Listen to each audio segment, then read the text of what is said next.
વિક્રમ સંવંત 1882ની સાલમાં શેઠને ત્યાં એક પુત્ર રત્નનો જન્મ થયો છે. વહેલી સવારે શેઠ નાહી ધોઈ પૂજાપાઠ કરી સંતો બોટાદમાં તે દિવસે હાજર હતા. મંડળ સત્સંગ કરાવવા આવ્યું હશે. નિયમ પ્રમાણે મંદિરે જવાની તૈયારી કરે ને જે પગમાં પગરખા પહેરે ત્યાં દાસીએ આવી અને વધામણી આપી છે, શેઠ તમારી મનોકામનાને ભગવાને પૂર્ણ કરી છે. કમળના ફૂલ જેવા પુત્રનો તમારે ત્યાં જન્મ થયો છે.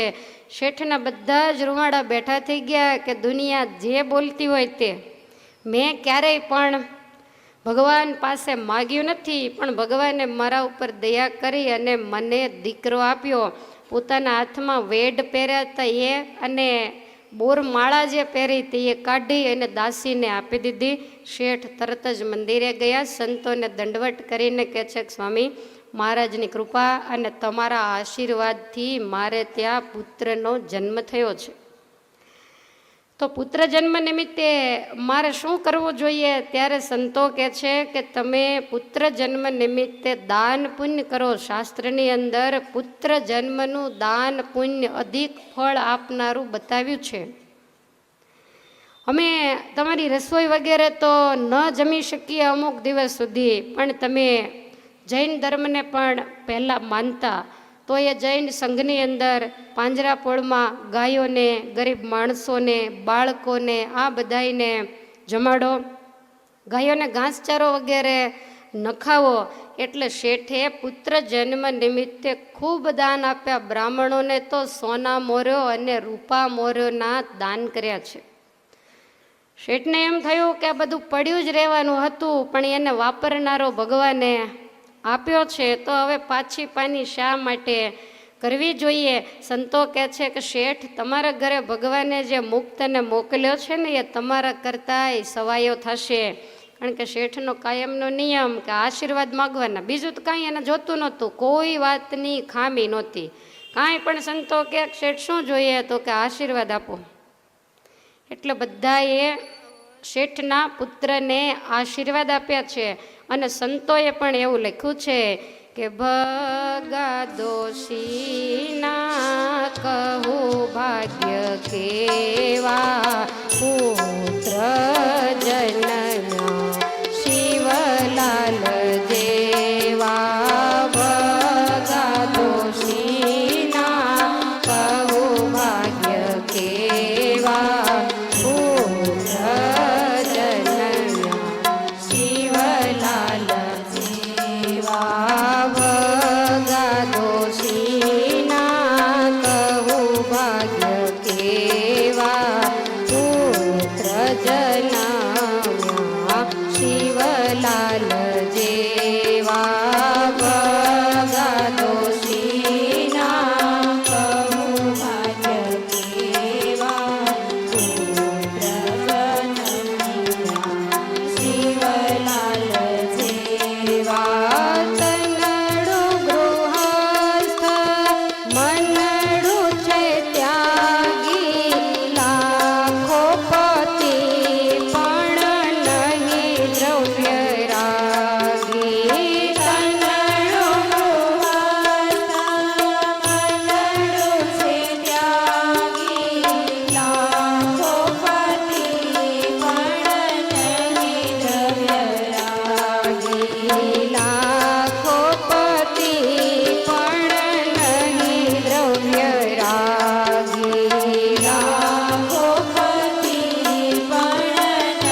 સંસારીને ત્યાં ભગવાન નિયમ પ્રમાણે દીકરો તો આપતા હોય, પણ દીકરામાં બહુ ફેર હોય. અમુક પુત્ર એવા હોય કે બાપનું નામ રોશન કરે અને અમુક બાપનું નામ બોળે. પણ આ દુનિયામાં સંતો એવું કહે છે કે ભગાદોશી જેવું કોઈ ભાગ્યશાળી નથી કે જેણે પોતાના પિતાનું તો નહીં પણ પોતાના આખા કુળનું નામ રોશન કર્યું. અને વળી બહુ નાની ઉંમરમાં. માણસને અમુક ઉંમરે સમજણ શક્તિ આવતી હોય, અમુક ઉંમરે સત્સંગમાં ઘેડ બેસતી હોય, પણ શિવલાલ એ એવા થયા કે જેની આગળ જનક અને અંબરીશને પણ શરમ લાગે. શેઠ અતિશય રાજી થયા, લાડકોડથી ઉછેર કરે છે. ભગા શેઠના ઘરનાને સત્સંગ નથી. ભગવાન શ્રી હરિ ગઢપુરમાં પ્રગટ બિરાજે. શેઠને મનમાં એમ થાય કે દીકરાને પગે લગાડવા લઈ જાઓ, મહારાજની પાસે એનું નામ પડાવો. પણ સાવ નાનો દીકરો હોય તો એને ગઢડા ગાડામાં લઈ જાવો, પાછો લાવવો, એની માતા વગર કેમ રહે? શેઠાણીએ તો ના પાડી કે હું ગઢડા નહીં આવું. શેઠે વિવેક બુદ્ધિ વાપરી, ઘરમાં માથાકૂટ નથી કરી. આપણે જેમ ઉતાવળિયા નહીં, આમ કેમ એમ.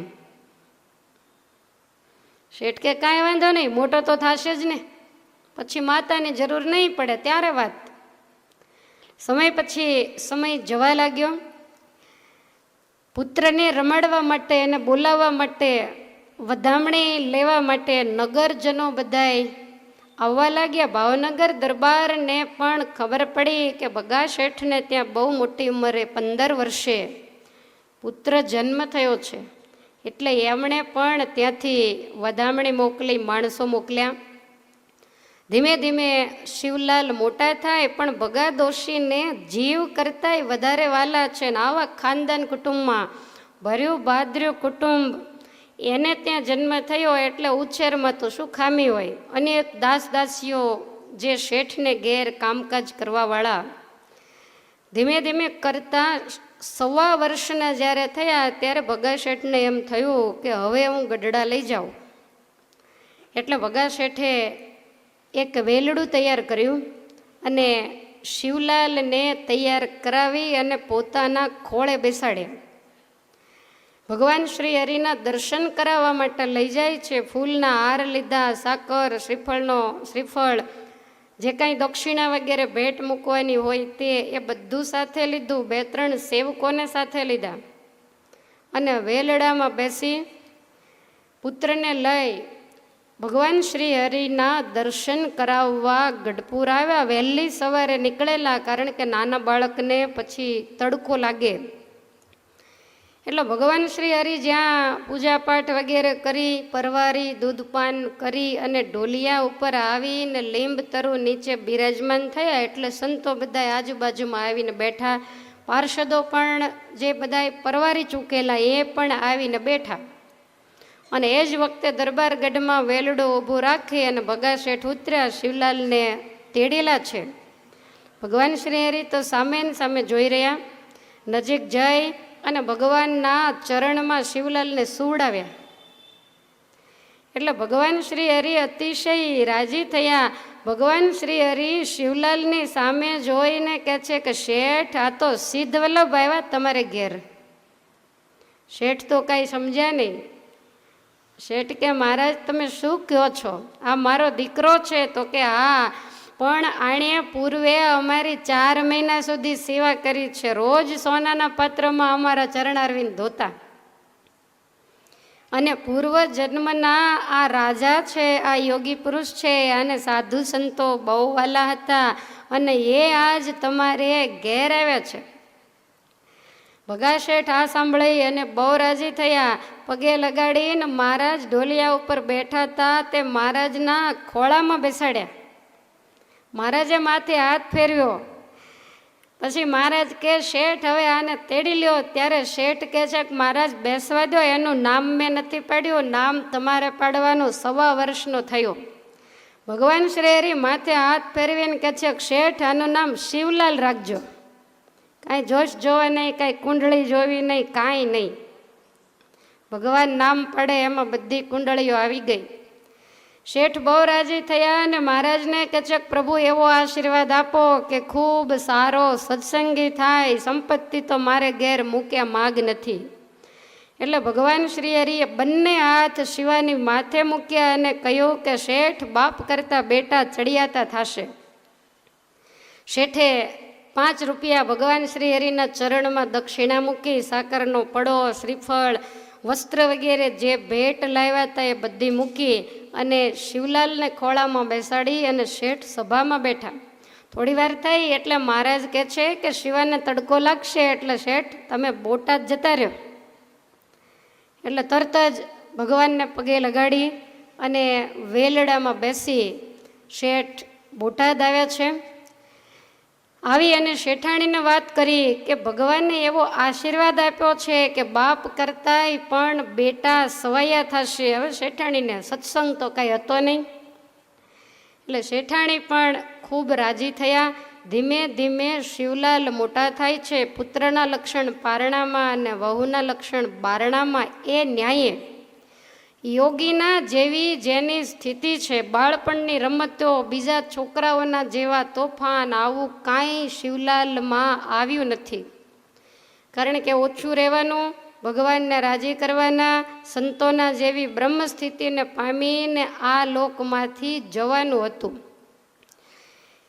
એટલે આવા સુંદર મજાના લક્ષણો જોયા અને ભગવાને ગીતામાં કહ્યું છે કે શુચિનામ શ્રીમતામ ગેહે યોગ ભ્રષ્ટો બી જાય તે.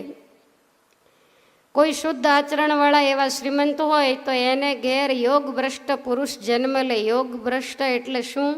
તો કે પૂર્વજન્મે પરમેશ્વરને મેળવવા માટે સાધના કરતા હોય પણ સાધના અધૂરી રહે અને આયુષ્ય પૂર્ણ થઈ જાય તો એ જીવાત્માને ફરી વખત સાધના પૂરી કરવા જન્મ લેવો પડે છે. એને યોગ ભ્રષ્ટ આત્મા કહેવાય. અને એ કોઈ સારા સંસ્કારી કુટુંબની અંદર જન્મ ધારણ કરે. એ રીતે શિવલાલભાઈ રાજને જે માન સન્માન રાજ દ્વારા જેને મળેલું એવા પવિત્ર પરિવારની અંદર જન્મ્યા છે. પણ એના આચાર વિચાર યોગી પુરુષના જેવા, ભગવાને નાનપણમાં જેનું નામ પાડ્યું હોય, જેની હાથ માથે હાથ મૂક્યા હોય, એ આત્માની અંદર તો શું કહેવાનું હોય. અને વળી પૂર્વજન્મે 4 મહિના સુધી પ્રગટ ભગવાનની જેણે સેવા કરેલી છે, પૂર્વ જન્મના એ ભાગ્યશાળી રે જેને મળ્યા પ્રગટ વનમાળી રે. પૂર્વ જન્મના એ ભાગ્યશાળી રે જેને મળ્યા પ્રગટ વનમાળી રે. પૂર્વ જન્મના એ ભાગ્યશાળી રે જેને મળ્યા પ્રગટ વનમાળી રે.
પૂર્વજન્મના ભાગ્યશાળી આ જન્મે ભગવાન જેને મળ્યા, ભગાદોષી ભગવાનને મળ્યા પણ એક જ જન્મમાં.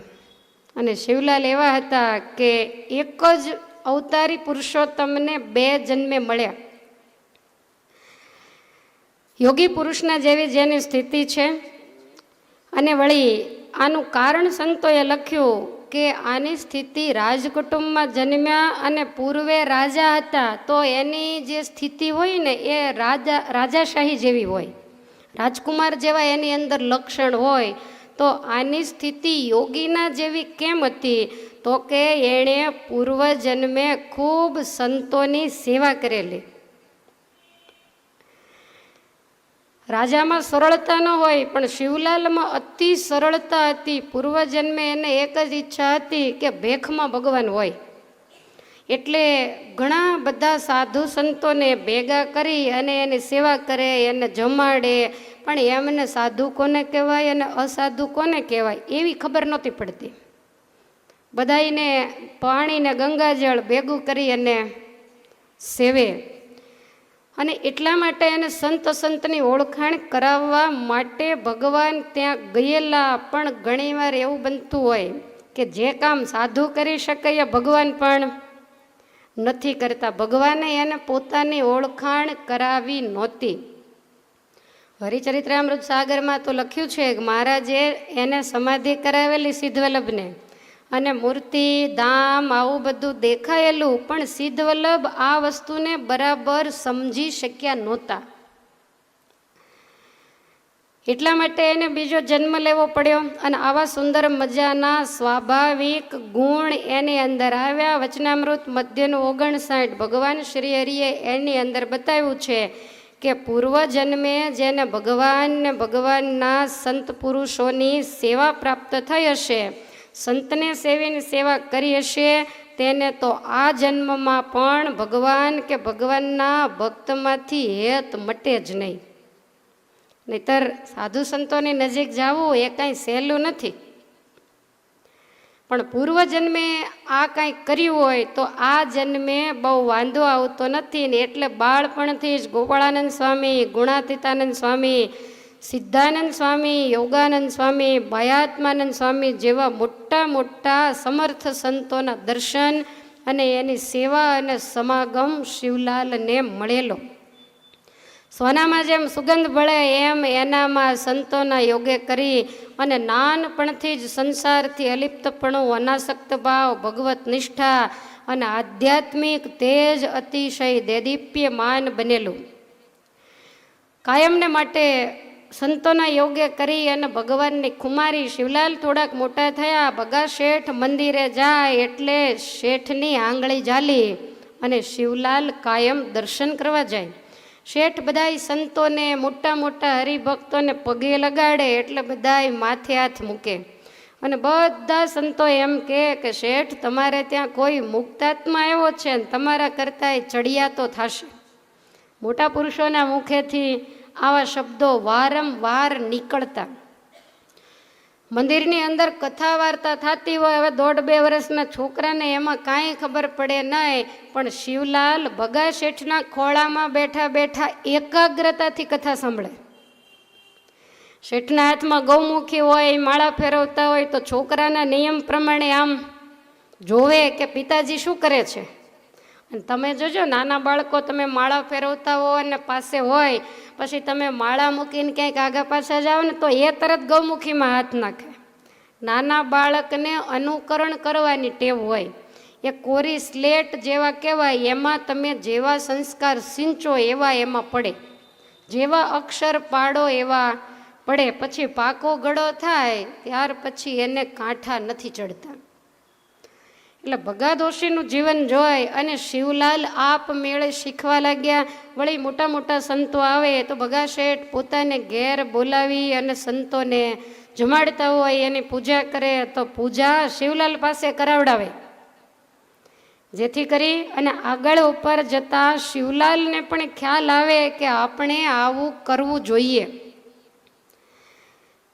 તો આ રીતે ધીમે ધીમે સત્સંગના સંસ્કારો શિવલાલની અંદર આવવા લાગ્યા. અને નાનું બાળક હોય એટલે સાધુ સંતો સહેજે કાંઈ કામ બતાવે હાથે તો દોડા દોડ સેવા વગેરે કરે. લખપતિના દીકરા હતા, પણ એને મનમાં કોઈ દી સંકલ્પય નથી થયો કે હું લખપતિનો કે નગર શેઠનો દીકરો છું.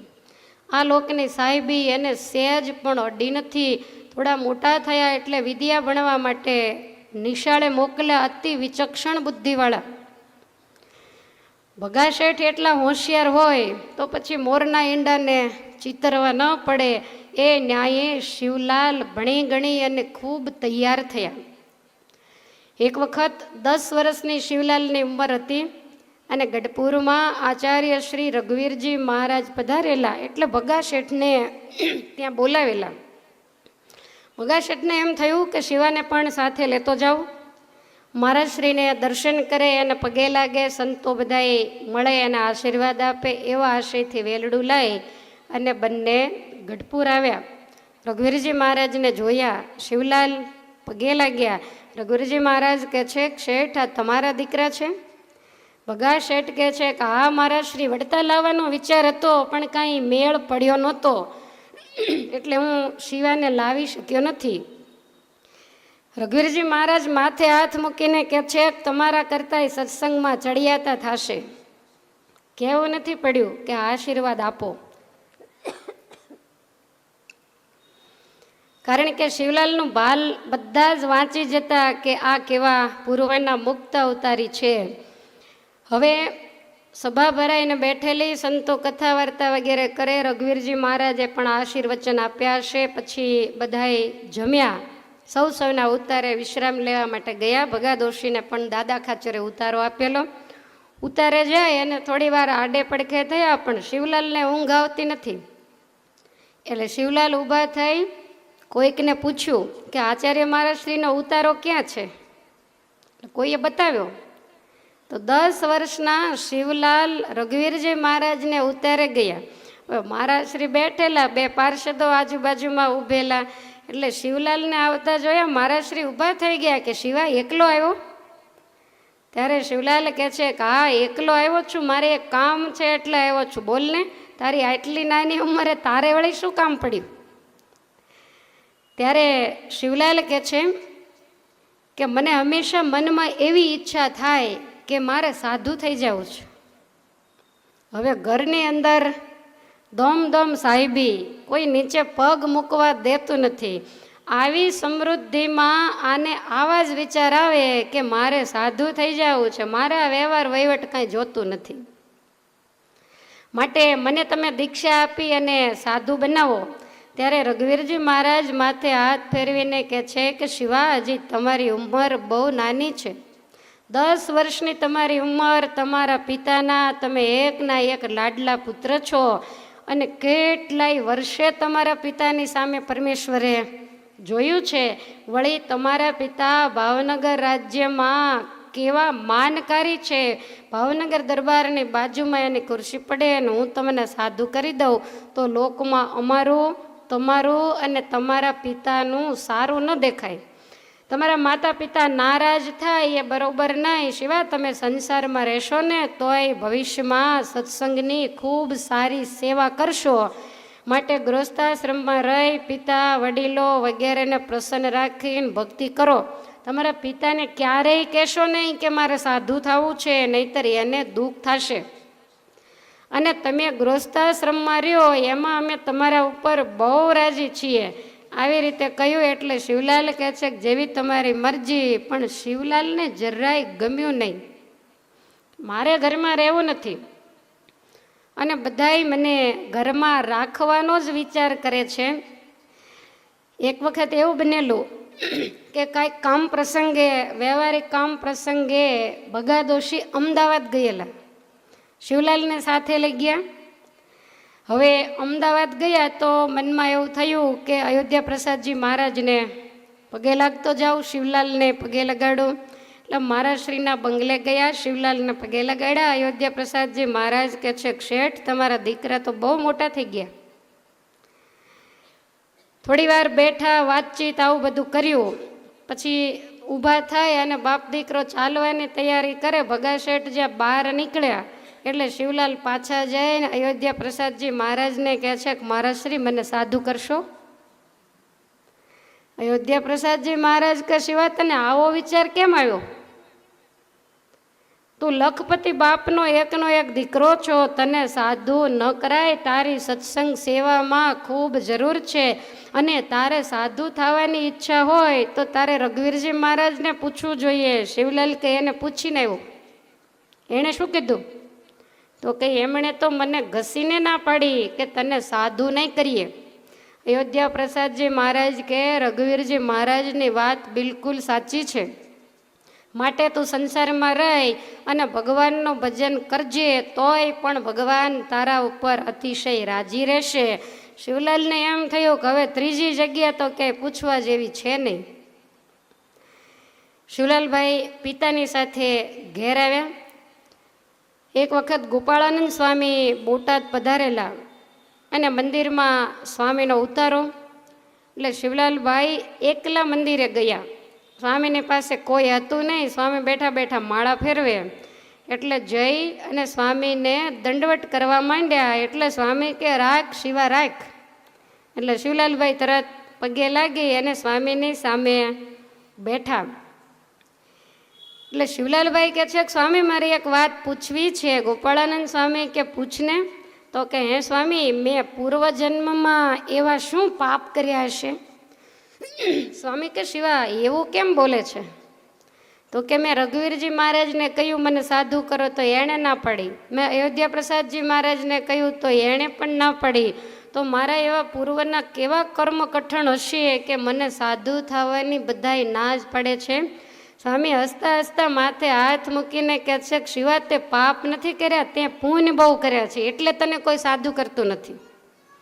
અને શિવા કરેલા જે કર્મ હોય, પાપ હોય તોય ભોગવવા પડે અને પુણ્ય હોય તોય ભોગવવા પડે. તો પુણ્ય તો રજવાડામાં રહીને જ ભોગવી શકાય, સાધુ થઈને કેમ ભોગવવા? માટે પૂર્વજન્મે તે ખૂબ સાધુ સંતોને સેવ્યા છે, ખૂબ દાન પુણ્ય વગેરે કર્યા છે અને એટલા માટે જ આવા ઉમરાવ કુટુંબની અંદર ભગવાને તને મનુષ્ય જન્મ આપ્યો. અને શિવા તું પૂર્વજન્મ ભગવાનને મળીને આવ્યો છે, તને ભગવાનને પ્રાપ્ત કરવાની ઈચ્છા હતી એટલે સત્સંગી પરિવારમાં તને જન્મ મળ્યો. નહીતર તારી જેવા પુણ્યશાળી આત્માને સત્સંગ મળે એવું નક્કી નહીં, પણ શ્રીમંતાઈ તો જરૂર મળે. માટે ભગવાન તારા ઉપર બહુ રાજી છે. શિવા તને ખ્યાલ છે તું પૂર્વજન્મે કોણ હતો? શિવલાલ કહે છે કે ના સ્વામી એવું મને ક્યાંથી જ્ઞાન હોય. એટલે સ્વામી કહે છે કે શિવલાલ પૂર્વજન્મે તું સિદ્ધવલ્લભ નામનો રાજા હતો. બંગાળ દેશમાં તારું રાજ હતું. પુત્રવત તું પ્રજાનું પાલન કરતો અને એ વખતે મહારાજ વન વિચરણ કરતા કરતા ત્યાં આવેલા. તને સાધુ સંતોમાં ખૂબ હેત, જેટલા સાધુ વૈરાગી આવે અને તું જવા ન દેતો. દરેકને તારા રાજ્યમાં રાખી એનું ભરણ પોષણ કરતો અને એવું કહેતો કે મને ભગવાન ભેટાડો. પણ સાચા અને ખોટા બધાય સાધુઓ ત્યાં રહેતા અને બધાયનો તું સમાગમ કરતો અને એ પુણ્ય ઉદય થયું એટલે ભગવાન તારે આંગણે પધારેલા. શિવલાલ શેઠ કહે છે સ્વામી શું વાત કરો, હું પૂર્વે ભગવાનને મળીને આવ્યો છું.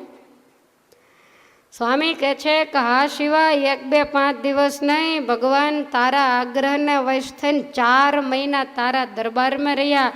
રોજ ભગવાનના ચરણારવિંદ ધોઈ અને તું એ જળને મસ્તકે ચડાવતો. ભગવાન તને નિત્ય નવો ઉપદેશ આપતા. મહારાજની તે ખૂબ સેવા કરી છે.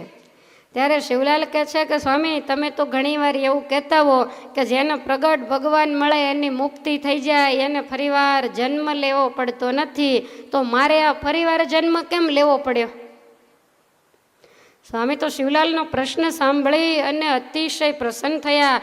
સ્વામી કહે છે કે શિવલાલ એનું કારણ છે તે ભગવાન શ્રી હરિની સેવા ખૂબ કરી પણ મોટા પુરુષ જાણીને સેવા કરી છે. તે એને ભગવાન જાણ્યા નહોતા અને શિવા ભગવાન નહીં, આને તો સર્વાવતારી જાણવા પડે. પણ જાણ્યા નહીં સર્વોપરી રે, આવ્યો જન્મ આ ફરી રે. પણ જાણ્યા નહીં સર્વોપરી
ઉપરથી આપણે અંદાજ મૂકી શકીએ કે મોક્ષનો માર્ગ કેટલો અટપટો હશે.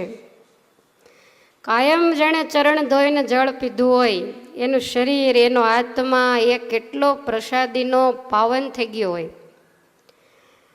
4 મહિના સુધી સેવા કરી, જમાડ્યા, રાજા હોવા છતાંય ચરણ ચંપી કરી, દાસ થઈને રહ્યો, પણ છતાંય ભગવાને એને મુક્તિ આપી નથી. સ્વામી કહે છે કે શિવા, તમે જ્યારે રાજા હતા ત્યારે 4 મહિના ભગવાનની સેવા કરી અને પછી ભગવાન જ્યારે જવા તૈયાર થયા ત્યારે એવું કહ્યું કે હે પરમેશ્વર, મને મુક્તિ આપો.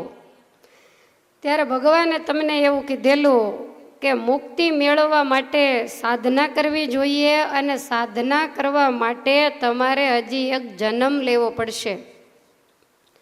માટે તમારું શરીર જ્યારે પડી જશે ત્યારે તમને ફરીવાર સત્સંગની અંદર જન્મ મળશે. ત્યાં ફરીવાર અમારો અને અમારા સંતોનો યોગ થશે અને શિર સાટે સત્સંગ અને નિષ્ઠા રાખી અને પછી તમે અમારા ધામને પામશો. આવી રીતે ગોપાળાનંદ સ્વામીએ સમજાયું અને સ્વામીએ ટકોર કરી કે શિવા, ગયા જન્મે કસર રહી હતી એટલે ફરીને આવ્યા છો, પણ હવે કસર ન રહી જાય એની જવાબદારી તમારી છે. તે દિવસે તમને કોઈ એવા સાધુ નહોતા મળ્યા કે જે ભગવાનને ઓળખાવી શકે, ને આ વખતે તમને મળ્યા છે. ભગવાને મળ્યા છે ને સાધુએ મળ્યા છે. શિવલાલની ઉંમર 4 વર્ષની થઈ ત્યારે ભગવાન આ લોકમાંથી જતા રહેલા. ભગવાન શ્રી હરિએ નામ પાડ્યું છે, પણ વર્તમાન ધરાવીને કંઠી ભગવાને નથી બાંધી. ગોપાળાનંદ સ્વામી આવેલા 1.5-2 વર્ષની શિવલાલની ઉંમર. એટલે શેઠ કહે છે કે સ્વામી, મહારાજે આનું નામ તો પાડ્યું છે, પણ હવે મારા કુળની અંદર જન્મો એટલે વર્તમાન ધરાવી અને કંઠી બંધાવીને આશ્રિત કરવો પડે. એટલે ગોપાળાનંદ સ્વામીએ શિવલાલભાઈને કંઠી બાંધી છે. ભગવાને જેનું નામ પાડ્યું, આવા મહાસમર્થ યોગી રાજે જેને વર્તમાન ધરાવી અને કંઠી બાંધી.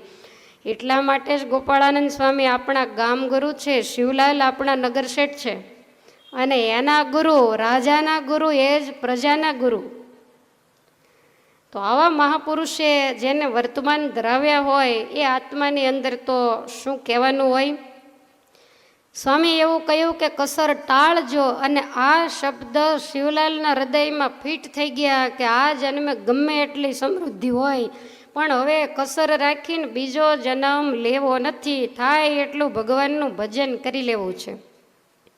સ્વામી સભા ભરીને બેઠા હોય અને જ્યારે જ્યારે સભામાં શિવલાલ આવે એટલે સ્વામી તરત એમ કે લ્યો આ સિદ્ધવલ્લભ આવ્યા. સ્વામી કાયમ શિવલાલને સિદ્ધવલ્લભ કહીને બોલાવતા. સમય પછી સમય જવા લાગ્યો, ભણવાનું પૂરું થયું એટલે ભગા દોશી એમને પેઢીએ સાથે લઈ જતા અને પેઢીનો જે તમામ વ્યવહાર હોય, વહીવટ હોય, પેઢીના ચોપડાઓ હોય, જુદા જુદા વેપારીઓ હોય એની સાથે એને ઓળખાણ કરાવતા. પણ અતિશય બુદ્ધિશાળી હતા એટલે શિવલાલભાઈ તમામ વ્યવહાર છે એ શીખી ગયા અને વ્યવહારમાં રહેવા છતાંય વિરક્ત રહ્યા. વ્યવહાર કરવાના સમયે વ્યવહાર કરે અને પછી મારે કાંઈ છે જ નહીં એમ માની અને ભજન કરે. ભજનમાં વ્યવહાર વચ્ચે શિવલાલને વિક્ષેપ નહોતો કરતો. એનું કારણ તો કે સતત સાવધાની રાખે. ગોપાળાનંદ સ્વામીએ કીધું તું શિવા ખટકો રાખજે, માયામય લોકમાં આવ્યો છો, વળી મોટા પરિવારમાં કેટલી જવાબદારીઓ, માન સન્માન, કેટલાય મોટા મોટાની મોહબત, એમાં પાછો ભગવાન ભૂલી જતો નહીં, એટલે સતત અનુસંધાન રાખે. એમ કરતાં શિવલાલ યુવા અવસ્થાને પામ્યા. ભગા શેઠે વિચાર કર્યો કે સારા કુટુંબમાં શિવલાલના લગ્ન કરવા. ઘરની અંદર ઝીણી ઝીણી સગાઈ વિશે વાતો થાય. શિવલાલને ખ્યાલ આવી ગયો. એક દિવસ માતા અને પિતા બંને બેઠા છે, એની પાસે જઈ અને શિવલાલે હાથ જોડ્યા કે તમારી સહેજે એવી ઈચ્છા હોય કે દીકરો યુવાન થાય એટલે પરણાવીએ, પણ હે માતા પિતા, મને સહેજ પણ સંસારમાં રસ નથી. તમારી હું સેવા કરીશ, તમે રજા આપો તો સાધુ થાય, આટલું બોલાતા તો શેઠાણી ઊભા થઈ ગયા. સાધુ ક્યાંથી થવા દે? આટલો મોટો વ્યવહાર કોણ કરશે? અને તું અમારે એકનો એક દીકરો છે. શિવલાલને એમ થયું કે બાજી બગડી જશે, એટલે શિવલાલ કહે છે કે હું સાધુ નહીં થાઉં, પણ અહીંયા જ ઘરમાં રહી બધો જ વ્યવહાર કરીશ, તમારી સેવા કરીશ, પણ મને લગ્ન કરવાની જરાય પણ ઈચ્છા નથી, માટે તમે હઠાગ્રહ કરશો નહીં. માતા પિતાને બહુ ગમ્યું નહીં. 1 દિવસ 2 દિવસ 5 દિવસ ગયા એટલે વળી પાછા સમજાવીને કહે છે કે શિવલાલ, યુવા અવસ્થા થાય એટલે સંસારના નિયમ પ્રમાણે લગ્ન કરવા જોઈએ, અને અમે તને પરણાવીએ નહીં તો સમાજમાં અમારું નામ મોટું એટલે ખોટું દેખાય. મંદિરની અંદર સંતો આવેલા એને શિવલાલે વાત કરી ત્યારે સંતો કહે છે કે શિવલાલ, તું લગ્ન કરીને એમાં જ અમે રાજી છીએ. સંતોને પૂછ્યું તમે કયો એમ કરું? કોઈ સાધુ એમ ન કે તમે લગ્ન કરો એમાં અમે રાજી છીએ. બધા એમ જ કે ભગવાન ભજો એમાં. કારણ કે જેણે છોડી દીધું હોય એ બીજાને બંધનમાં કેમ નાખે? પણ શિવલાલ એક એવા જન્મ્યા કે એને બધાએ એવું જ કહ્યું કે શિવલાલ તમે ગૃહસ્થાશ્રમમાં રહ્યો. સંતો કહે છે કે શિવલાલ અમારો આશીર્વાદ છે, તમને ગૃહસ્થાશ્રમ બંધન કરતા નહીં થાય, તમે જનક મહારાજાની પેઠે નિર્લેપપણે ક્ષેમ કુશળ પાર ઉતરી જશો. શિવલાલને એમ થયું કે વળી પાછા પિતાજી સાધુ સંતોને કહેવા જાય ને એ મને આગ્રહ કરે, એના કરતાં હવે કાંઈ બોલવું નહીં, એટલે લગ્ન કરવાની હા પાડી. યોગ્ય કન્યાની શોધ કરાવી. લીંબડી ગામની અંદર અતિ શ્રીમંત કુટુંબના જૈન પરિવારમાં શિવલાલનું સગપણ નક્કી થયું. એ પરિવારના મુખ્ય મોભીને બોલાવી અને ભગાદોશીએ એવું કહ્યું કે જુઓ, એક વખત અમે પણ જૈન સંપ્રદાયમાં જતા અને હવે અમે વૈષ્ણવ શુદ્ધ વૈષ્ણવ સંપ્રદાય સ્વામિનારાયણ સંપ્રદાય કહેવાય છે એ અમે સ્વીકાર્યો છે. તમે ચુસ્ત જૈન અને અમે ચુસ્ત સ્વામિનારાયણ સંપ્રદાયવાળા છીએ, એટલે આગળ ઉપર જતાં કોઈ પણ પ્રકારની મુશ્કેલી ન પડે, એટલે તમે વિચારીને સગપણ કરજો. કારણ કે ભગાદોશીની માથે વીતેલી હતી એટલે શેઠને ખ્યાલ જ હતો કે અમારે ઘેર તમારી દીકરી આવે એટલે અમારા સંપ્રદાયના જે રીત રિવાજ હોય, જે નિયમ ધર્મ હોય એને અનુસરવું જોઈએ, અને પોતે કદાચ ન અનુસરી શકે તો બીજાને તો એ ક્યારેય રોકી જ નહીં શકે. માટે તમારી મરજી હોય તો અમારા દીકરાનું સગપણ કરીએ. ત્યારે એ લીંબડીના મહાજને એવું કહ્યું કે તમારા જેવો ખાનદાન પરિવાર અને તમારા દીકરાની કીર્તિ અમે કેટલાયની પાસે સાંભળી છે. સફેદ કપડે યોગીના જેવું જેનું જીવન છે, માટે આવો પરિવાર અમને મળે ક્યાંથી? અમારી ઈચ્છા છે. આવી રીતે કહી અને શિવલાલનું સગપણ કરવામાં આવ્યું અને ખૂબ ધામધૂમથી અઢળક દ્રવ્ય વાપરી તમામ સગા સંબંધીઓ રાજકારભારીઓ બધાને બોલાવી અને શેઠે પોતાના પરિવારને શોભે એ રીતે શિવલાલના લગ્ન કરાવ્યા છે. કન્યા પરણી અને ઘેર આવી, પણ શિવલાલની તો જે છે એમની એમ જ સ્થિતિ છે. એના જે રોજના નિયમ પૂજા પાઠ દેવ દર્શન માળા ફેરવી મંદિરે જવું પોતાના નિયમ પ્રમાણે વર્તે છે. ધ્યાન ભજન કથા કીર્તન ને સેવા સમાગમ અને વધારાનો સમય વધે એમાં પેઢી સંભાળવાની, અને છતાંય શિવલાલને ક્યારેય તાણ નથી પડી. કોજો આપણે તો ગમે એવા ઉત્સવ હોય સમયા હોય તો એમ થાય કે ધંધો મૂકીને જવાય, આપણે તોય કાંઈ વેળ્યું નહીં ને આને તોય કોઈ દિવસ કાંઈ ગયું નહીં. કહો ભગવાનના માર્ગે પગલાં ભરે, કોઈનો ભાર ન રાખે, મુરારી આપે વ્યાજ સહિત ગીરધારી. તો આવી રીતે કાયમ સંત સમાગમ કરી અને ભગવાનનું ભજન કરે છે. થયા સોના જેવા શુદ્ધ ભક્ત રે નથી, ન્યાય માયામાં આસક્ત રે. થયા સોના જેવા શુદ્ધ ભક્ત રે નથી, ન્યાય માયામાં આસક્ત રે. થયા સોના જેવા શુદ્ધ ભક્ત રે નથી, ન્યાય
યુવાન જેની અવસ્થા હોય અને લગ્ન થયા પછી તરત જ જેનું મન ભગવાનમાં જોડાઈ જાય અને માયામાંથી જે વિરક્ત બની શકે એવા તો શિવલાલ જેવા કોઈક જ વિરલા હોય.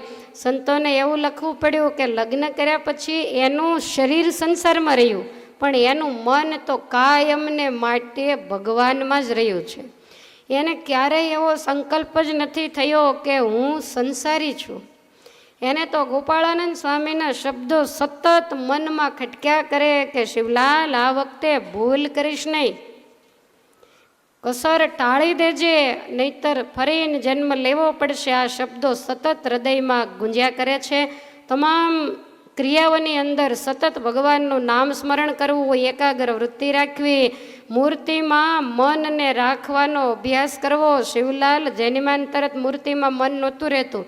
તમારી કાયમને માટે ફરિયાદ હોય કે અમારું મન મૂર્તિમાં સ્થિર થતું નથી, તો એને કેળવણી આપવી પડે. તમારો છોકરો 3-3.5 વર્ષનો થાય અને એને તમે સીધો 12મા ધોરણમાં બેસાડી આવો તો એને એમાં ટપ્પો જ ના પડે. એને એકડે એકથી શીખવાડવું પડે ને પછી એ 12મા ધોરણમાં જાય ત્યારે અતિ હોશિયાર થાય. એમ આપણે કરવું છે કેવું કે નામનો એકડો ઘૂંટવો નથી ને સીધું 12મા ધોરણ ભેગું જઈને બેસી જવું છે કે અમારે ભગવાનમાં વૃત્તિ રહે એવું કંઈક કરો. આની કોઈ દવા, આના કોઈ ઇન્જેક્શન કે આના કોઈ ઓપરેશન નથી આવતા. આના માટે તો એકડે એકથી અભ્યાસ કરવો પડે અને એના માટે એકાગ્રતા રાખવી પડે. મનની વૃત્તિ કથામાં બેઠા હોય તોય ઠેકાણે ન હોય, આને ઘરે જાય ત્યારે શું વૃત્તિ ઠેકાણે રહેતી હોય કયો જોઈએ. કોઈ દિવસ કથામાં બેઠા બેઠા તમે ભાન ભૂલી ગયા એવું બન્યું? હા, ક્યારેક ક્યારેક ઊંઘ ઓછી કરીને આવ્યા હો ત્યારે વળી ભાન ભૂલી જાઓ. ઝોલા આવી જાય ત્યારે તમને ખબર ન રહે કે ગૌમુખીવાળો હાથ ઊંચો છે કે નીચે પડી ગયો છે. પણ ભગવાનમાં ભાન ભૂલ્યા હોય એવો ઇતિહાસ હોય તો આમાંથી એક પણ વ્યક્તિ મને બતાવો. કારણ કે આપણે અભ્યાસ કર્યો જ નથી, ટેવ પાડી જ નથી. એક છોકરાને તમે તમારો વ્યવહાર વગેરે શીખવાડવા માટે, એક સારો ઉત્તમ ગૃહસ્થ બનાવવા માટે એની પાછળ કેટલો ભોગ આપો છો એનો તમે ક્યારેક હિસાબ કરજો. તમારે કાયમ એવો નિયમ હોય કે મંગળાના દર્શન કરીને જમવું, અને એ તમારો છોકરો 12મા ધોરણમાં આવે ને 12 ગામે એને ભણાવવા જાઓ તો મંગળાય પડી રહે ને શણગારાય પડી રહે ને બધુંય પડ્યું રહે. અને 2 વર્ષ સુધી એની પાછળ તમે ગાંડા થઈને મહેનત કરો ત્યારે તમારો છોકરો ભણે છે.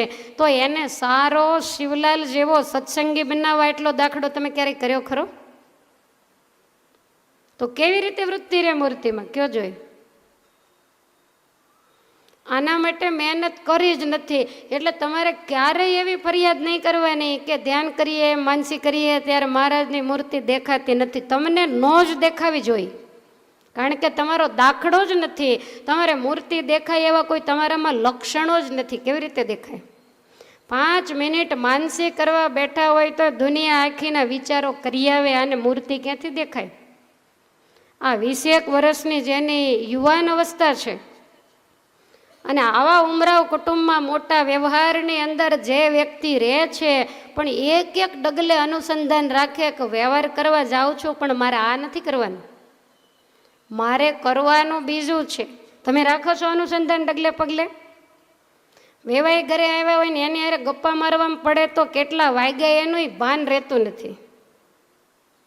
એવા ખીલ્યા હોય, આપણને એમ થાય કથામાં ઢીલા થઈને બેઠા હોય ને અહીંયા કેવા ખીલી જાય, કારણ કે ત્યાં મજા આવે ને અહીંયા તો ભી પડે.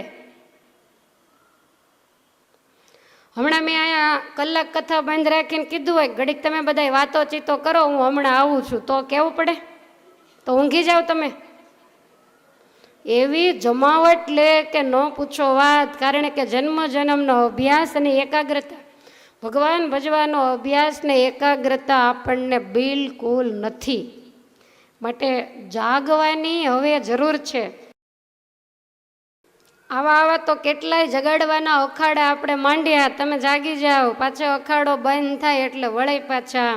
મહારાજે વચનામૃતમાં પૂછલેલ બળદનો દ્રષ્ટાંત આપ્યું કે લાકડીઓથી એને ઊભો કરે ત્યારે ઊભો થાય અને વળી પાછો ધબ લઈને બેસી જાય. મહારાજ કે આખો દિવસ કથા વાર્તા રૂપી ચારો ચરીને સાંજે મૂર્તિરૂપી માળામાં વિરામ કરો છો. પછી શું કીધું કહું? મહારાજ કે મૂર્તિરૂપી માળામાં વિરામ કરો છો કે હરાયા ઢોરની જેમ જેનું તેનું ખેતર ખાઈને બેસી રહ્યો છો? એટલે આવા શબ્દ ઠાકોરજીએ વાપર્યા. ક્યારે વાપર્યા હશે કહો જોઈ? આખો દિવસ કથા વાર્તા થાય પછી સાંજે તમે એનું ચિંતન કરતા કરતા સુવો કે કાંઈ બીજું? ચિંતન કરવું હોય તોય નહીં થાય, કારણ કે એકાગ્રતા આપણે બિલકુલ નથી. અને જેવો શિવલાલને ખપ હતો એવો આપણને ખપ નથી. આપણને એમ થાય ગુજરી જઈશું બીજો જન્મ આવે ફરીને, અહીંયા ક્યાં કઈ દુઃખ છે? લીલા લહેર કરી દીધી જ ભગવાને, વરસાદે આવી ગયો, નહીતર વળી થોડોક સમય એવું લાગતું કે શું થશે એમ. આવા કામ ઠાકોરજી પતાવે એટલે લહેર જ છે ને. શું કરવા જવું જોઈએ કહો જોઈ ધામમાં?